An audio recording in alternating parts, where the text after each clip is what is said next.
အားလုံးပဲမင်္ဂလာပါရှင်ဖူဖိုင်ပီကီကနေကြိုဆိုလိုက်ပါရစေဒီနေ့မှာတော့ပစွန်ချမောင်ကျော်လေးကြော်ပြပေးပါမယ်ချမောင်ရွက်ဟင်းဆိုတာကတော့မြန်မာထမင်းဝိုင်းမှာမပါမဖြစ်တဲ့ဟင်းတစ်မျိုးပဲဖြစ်ပါတယ်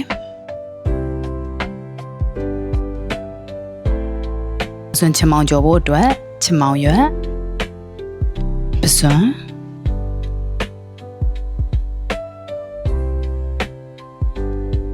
မြေငပီငရုတ်သီးစိမ်ချက်သွန်နီတို့ထည့်ပါမယ်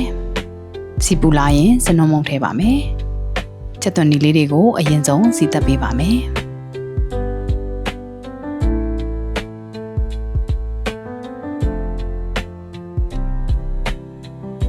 ချက်သွန်လေးတွေနွမ်းလာပြီဆိုရင်တော့ငပီထည့်ပေးပါမယ်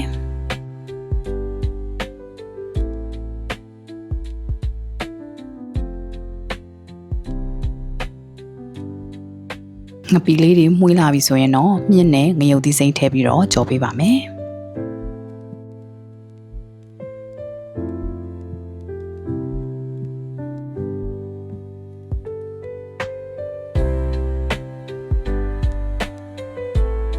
အယောင်လာစီဖို့အတွက်ငရုတ်သီးမုံလေးနည်းငယ်ထည့်ပေးပါမယ်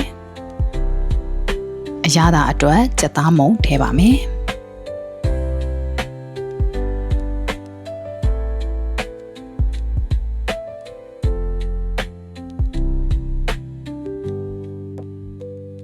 ပြီးရင်တော့ပစွန်လေးတွေထည့်ပါမယ်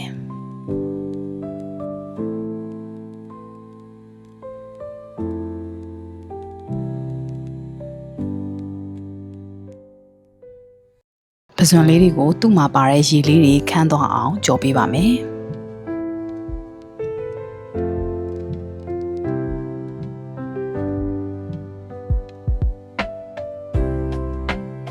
ရေလေးတွေခန်းသွားပြီဆိုရင်တော့ချမောင်ရွက်ထည့်ပေးပါမယ်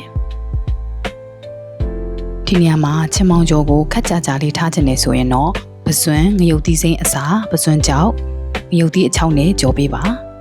ချမောင်ရွက်ကိုလည်းနှူးတဲ့အရွက်တွေမသုံးမဲနဲ့ရက်နဲ့အရွက်ကလေးတွေကိုပဲကြော်ပေးပါအခုကတော့ပစွန်လေးနဲ့ခက်ဆူဆူအနေထားလေးစားခြင်းလို့ချမောင်ရွက်ကိုလည်းမနှူးမရင်လေးကိုသုံးပြီးတော့ကြော်ထားပါတယ်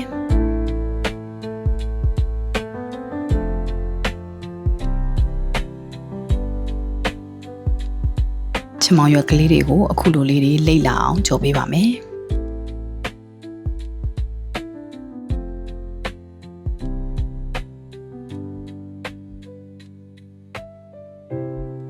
ခုလိုနေထားလေးဆိုရင်ရပါပြီ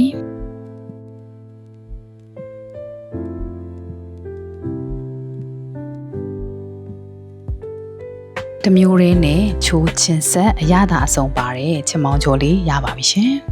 အဆုံးထိကြည့်ရှုပေးလို့အားလုံးကိုကျေးဇူးအများကြီးတင်ပါတယ်ရှင်